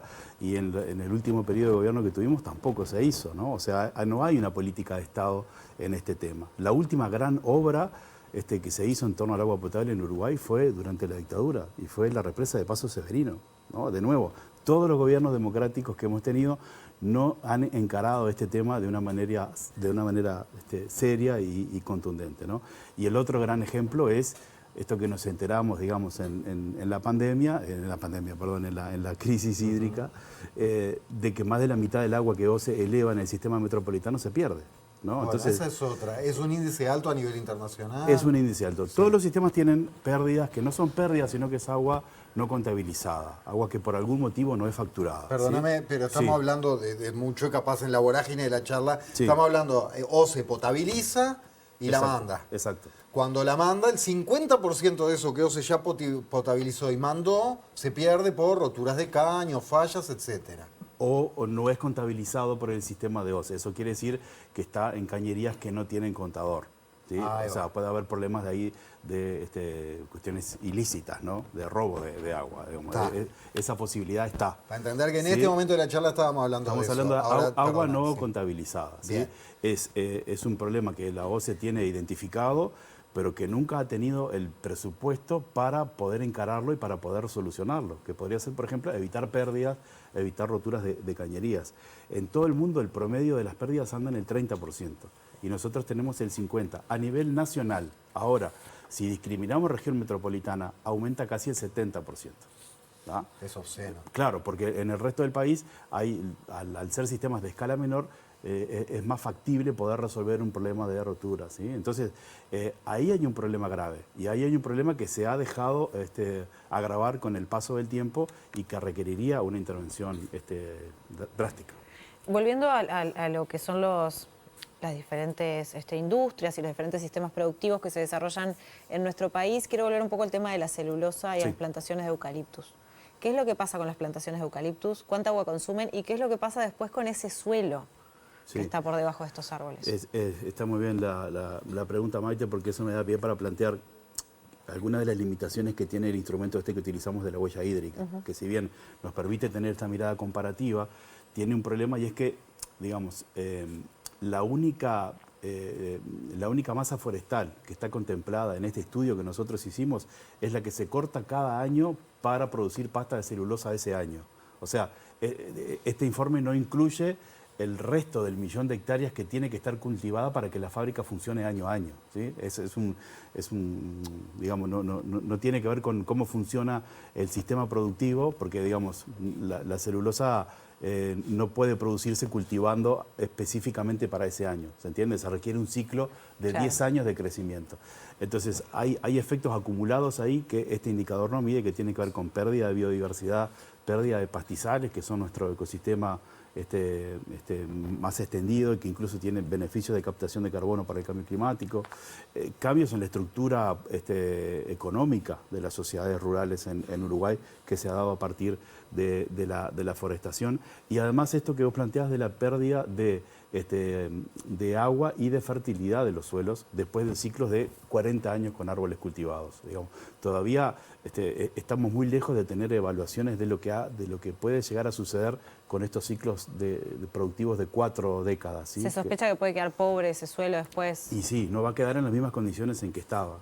Y digamos, esa es uno de los elementos que toma en cuenta el sector empresarial de esta cadena de valor para instalarse en Uruguay. Porque ¿no? En ese sentido me imagino que tendremos menos normativas que otros países que quizás exijan, bueno, hacer una rotación, por ejemplo, o...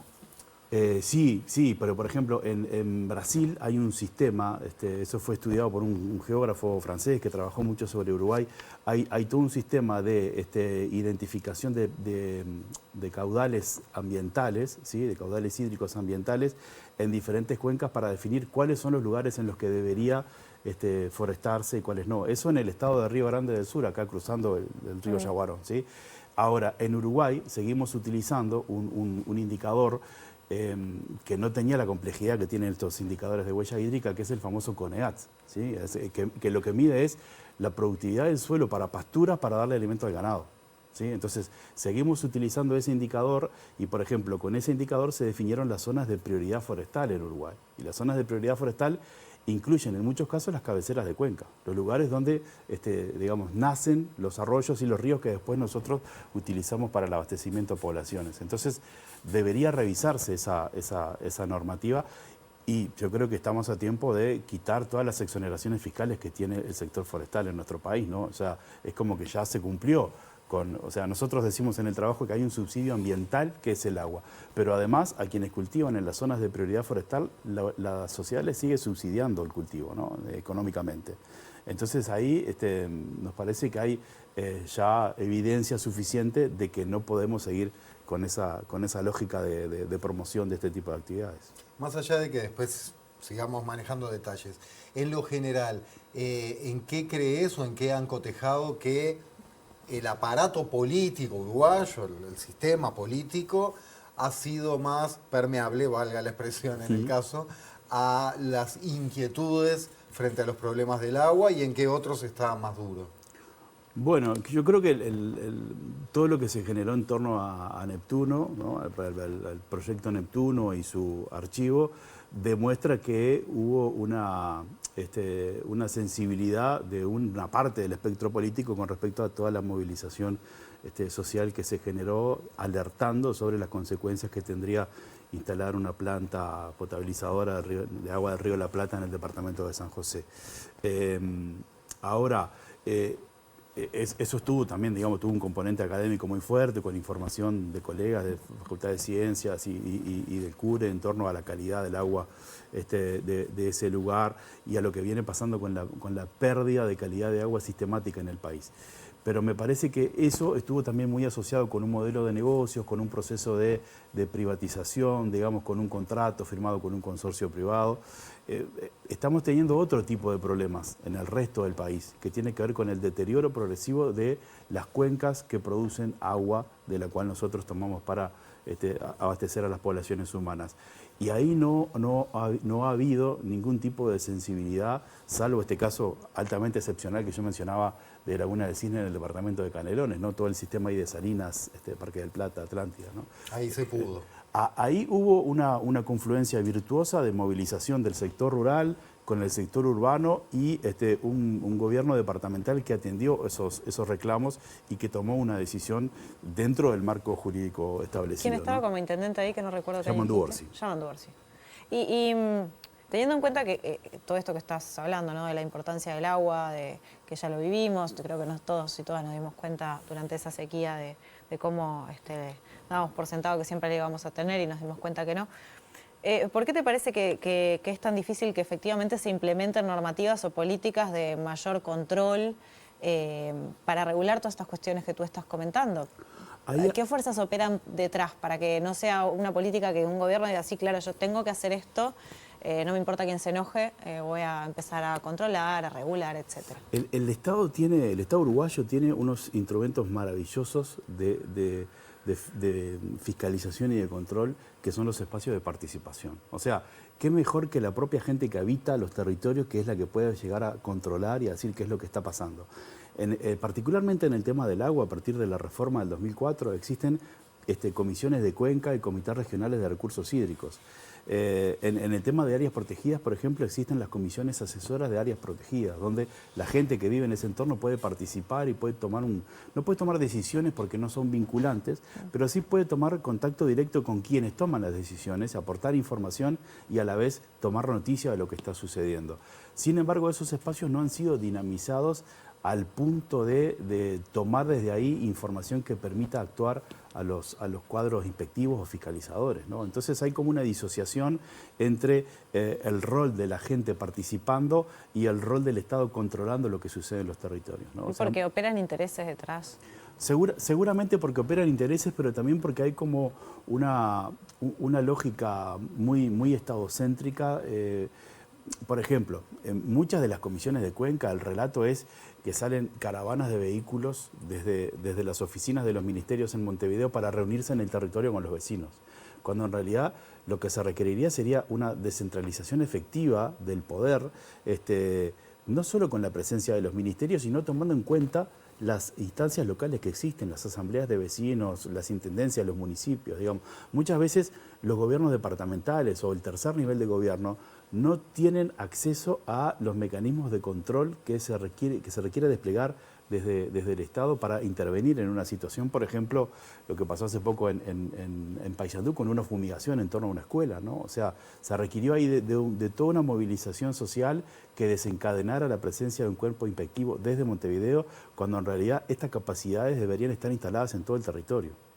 Hablabas del deterioro de las cuencas. ¿Es principalmente por los agrotóxicos? ¿Hay otros motivos, otros tipos de deterioro? ¿Cuál es la situación? Sí, hay todo un problema que tiene que ver con la calidad a partir de la utilización de plaguicidas, y ahí lo que han algunas colegas del Instituto Clemente Estable, como Claudia Piccini o Carla Krug del CURE, han desarrollado procesos de investigación vinculados sobre todo con la preocupación por la salud. Y ahí la principal constatación es que no se está monitoreando la presencia de estos venenos en los sistemas de agua potable, ¿sí?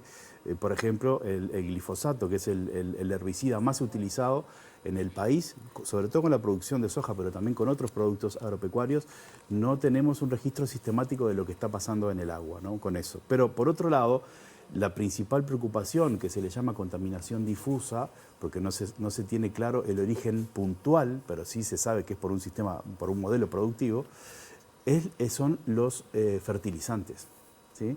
Los fertilizantes que se utilizan para aumentar la productividad del suelo terminan en nuestros cursos de agua y terminan favoreciendo en determinadas condiciones el crecimiento de cianobacterias. Y eso hace que esas aguas no puedan ser potabilizadas. Y, por ejemplo, en la temporada 2019 hizo que muchas de nuestras playas no pudieran ser utilizadas para el turismo tampoco, ¿no? Entonces, ahí tenemos un problema, ahí hay un tema de control, hay un tema de, digamos, quienes aplican eso son productores, pero con determinadas maquinarias que generalmente se contrata. O sea, se podría llegar a controlar, a fiscalizar a los aplicadores de los plaguicidas o de los fertilizantes y a partir de ahí generar, digamos, otro tipo de funcionamiento de estos sistemas, ¿no? Quedé pensando en eso de los plaguicidas y los fertilizantes y los agrotóxicos, agroquímicos, nada, que también tienen consecuencias brutales sobre los trabajadores. Totalmente. Así como no se fiscalizan estas cuestiones, muchas veces tampoco se fiscalizan que la persona lo haga con la vestimenta adecuada, que conozca cómo utilizarlos. Sí. Digamos, hay algunos cuerpos que están expuestos particularmente a estos problemas. En toda la cuenca arrocera hay problemas de esto y tenemos un caso emblemático como el de Julio de los Santos, que llegó a la justicia. Y tenemos después este caso reciente en Paysandú, que es uno más, ¿no? Es uno más de una gran cantidad de casos de maestras de una escuela rural que denuncian bajo un sistema de presión, digamos, donde entra el empresario, el alcalde, la connivencia con actores políticos departamentales. Sí, capaz que hasta tenés un familiar que trabaja justo ahí. Sin duda. Y por eso terminan siendo las maestras, que son como actores que están cubiertas por su inserción institucional, ¿no? Y no las personas que sufren esto cotidianamente. Más allá de que hemos tocado un montón de puntos, en medio minuto lo que quieras decir para cerrar. Bueno, no, ojalá que esta información circule, que se comience a hablar nuevamente del tema del agua y estamos a tiempo, me parece, de tomar medidas que nos permitan reencauzar esta cuestión.